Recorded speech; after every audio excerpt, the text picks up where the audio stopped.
আমাৰ পৰৱৰ্তী উচ্ছেদৰ বাবে উৰিয়াম ঘাটত ইতিমধ্যে সাৰ্ভে আৰম্ভ হৈছে আৰু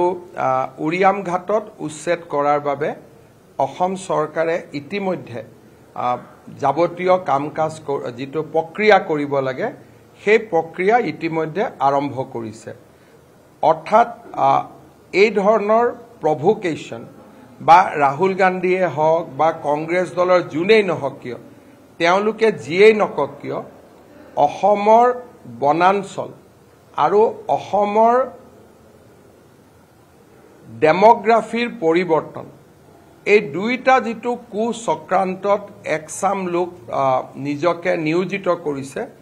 তেওঁলোকক আমি আইনৰ মাজেৰে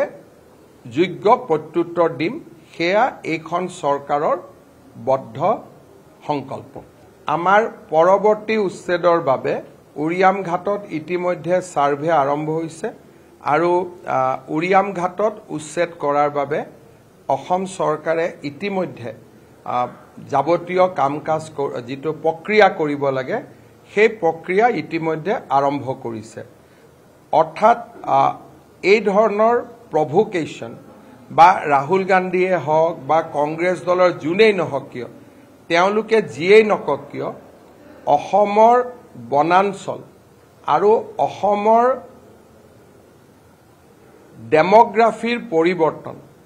এই দুইটা যিটো কুচক্ৰান্তত একচাম লোক নিজকে নিয়োজিত কৰিছে তেওঁলোকক আমি আইনৰ মাজেৰে যোগ্য প্ৰত্যুত্তৰ দিম সেয়া এইখন চৰকাৰৰ বদ্ধ সংকল্প আপুনি বিচৰা বাতৰি পাব কেৱল নিউজ 18 এপত নিউজ 18 এপ ডাউনলোড কৰিবলৈ স্ক্যান কৰক এই QR কোড